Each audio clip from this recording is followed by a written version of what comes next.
Guys, I'm sorry, I made another new game mode. A viewer suggested Class Wars, but capping a point unlocks it for your team. And this actually turned out to be surprisingly interesting in a few ways. In regular TF2, it's easy to default to your comfort picks, and there's usually not much to think about at the class selection screen. The game mode changed this. Here, my team is down to 3 classes.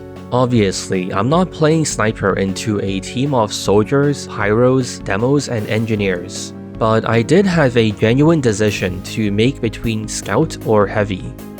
You can really go either way depending on the kind of player you are, but I ended up picking Scout. My team had good control of the left side, which had no sentries, was wide and open, and had enough health packs for me to feel comfortable, so Scout it was. Slightly different circumstances could have easily tipped the scales to Heavy. Sometimes this game mode makes dying high stakes. When the enemy caps and takes a class away from you, you're only forced off that class when you touch the resupply cabinet or respawn, so now there are stakes to dying. There was a time where I was on my last life of Pyro, and instead of jumping in, I decided to stay alive so I could help my NGs setting up. This last life mechanic was relevant on Medic 2. If an important class is taken from your team, now all of a sudden, you really have to make sure the few people left on a good class don't die. Pyros were taken from my team, so I focused more on supporting the over-aggressive Pyros on our team to keep them from dying, so we maintain our Pyro population. When the round starts, you have to be smart about what to cap. Teams are sent to opposite ends at the start, and obviously, wasting time capping a sniper point first is dumb.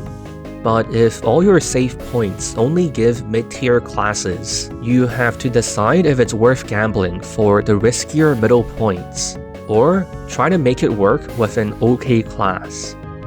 Here, my team starts on Spy, and our first 2 points are Sniper and Spy. Instead of capping these points, I pushed out to find a medic point and eventually risked it for a pyro point. This round, the first 2 points were Spy and Pyro, and we were already Pyro, so that obviously would be pointless. So it was smarter to go for point 3, which granted Soldier. We started on Medic and got Scout, Sniper, and Scout again. I decided to check the middle points, which were Scout and Engineer.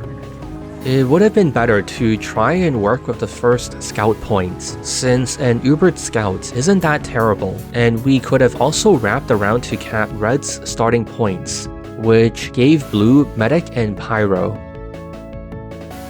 Medic obviously sucks in Class Wars, but he's actually okay in this game mode. For quality of life, the 100-player server builds Uber instantly in setup time. For unrelated reasons, the viewer who made this map added a 5-second setup, which led to the happy accident where medics don't immediately lose because they start with 50 Ubers. Sometimes it's smart to Uber a fellow medic, but ideally, you save it for players who run back after capping to swap, so you can Uber a combat class to hold your team's territory.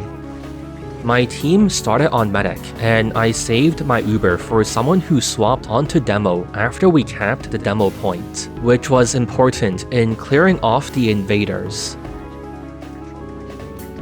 On another game, Red got really distracted by the tsunami of blue medic Ubers, which allowed sneaky caps on Red's first points. From this, they gained Soldier and Demo, which then eventually led to Blue's victory. Though of course, the game mode isn't perfect. Despite forcing teams to start on opposite ends, sometimes the random rolls on your starting class and classes per point are so bad you lose immediately. Sometimes a given class is completely unattainable, but for now I think it's okay. That's the flawed beauty of class wars, and trying to smooth over every bump can make things worse instead. Anyways, that's it. This was a quick video for a quick adventure that had surprisingly more than I expected.